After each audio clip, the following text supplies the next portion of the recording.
Beginning of 2013, 21-year-old Elisa Lam, who thought she had only seen a proportion of the world, decided to make her first visit to America. This was going to be her first travel abroad where she's alone.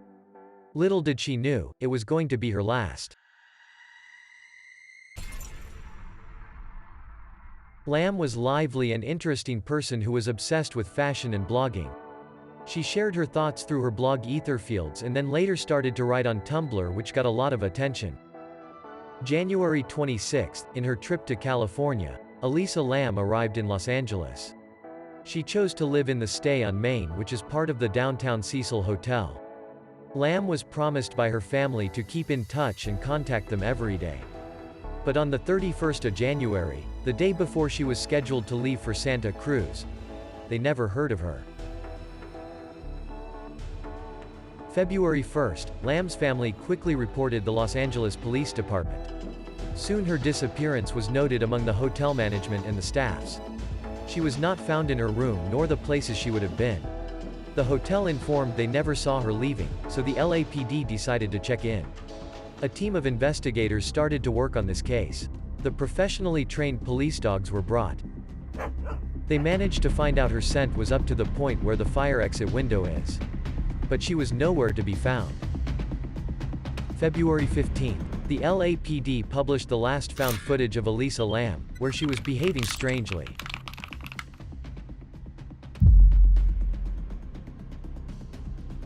A hotel with a notorious past is the site of another bizarre case. That was it. Curiosity spread in mainstream media. The elevator video went viral and people were making comments about it. Soon, the internet sleuths also joined in. Though the LAPD expected people's help, rather the rumors and misunderstandings began to put pressure on them. The reactions included involvement of ghosts or bad spirits, being part of the wrong crowd, taking drugs, or the bad energy of the hotel's past. Yeah, you heard it right. Cecil Hotel had a terrible history. Murders, suicides, rapes, and overdoses are known to have commonly happened. The killer of Black Dahlia, and the serial killers Jack Anterweger and Richard Ramirez were known to have chose this hotel as their resting place. The neighboring Skid Row is known to have been the haven for homelessness and criminal activity. A lot of people pointed out that there can be someone she was hiding who had threatened her before, whom she later talked to. She was there for about 2 minutes and the door didn't shut until she left. But people managed to ignore that after a vlogger visited the hotel. The door hold button, right there. That's what Elisa Lam pressed.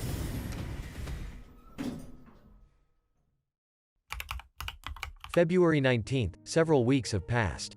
This investigation was ongoing, and people from all over the world are trying to break the code. The hotel management was informed that the water coming from the tape was sparse and brown. Very funny, sweety, disgusting taste.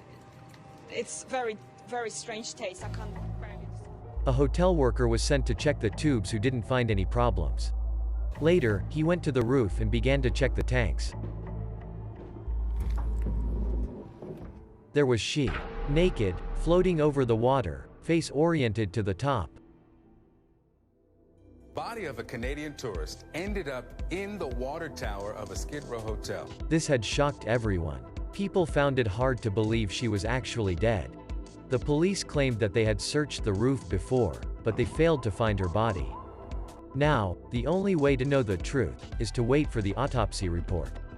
But the people were not silent. They started to blame the hotel and its staffs, and also falsely accused the death metal singer, Morit. I did try to take my life and just wake up in a psychiatric hospital.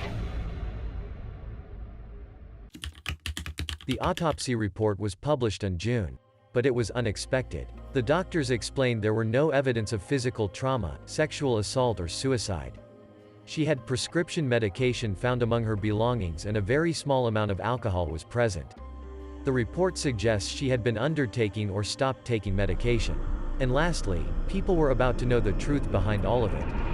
Lam's sister informed that she was diagnosed with bipolar disorder.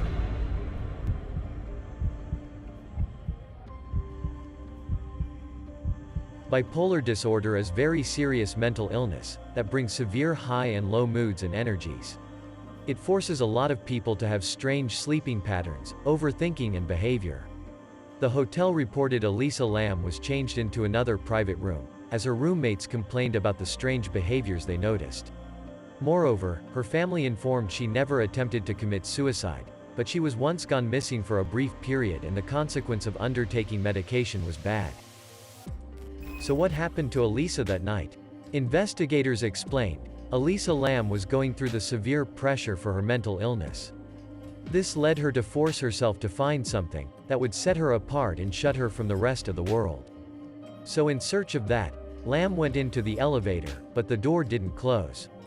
She reached the rooftop, in search of a hiding place, and out of consciousness, got into the water tank.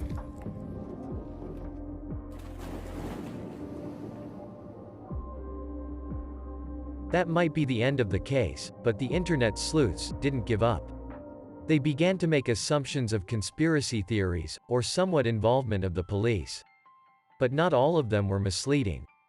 What about the removal of almost a minute of the video, the autopsy report being changed, the tuberculosis outbreak in the test being called Lam Elisa, phone missing among her belongings, professionally trained dogs not detecting her scent in the roof, or the weird coincidence that made people believe that it was a copycat murder from the movie Dark Water?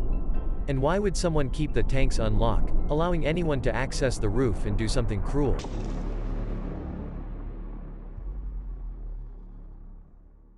Elisa Lam had a tragic story behind her death.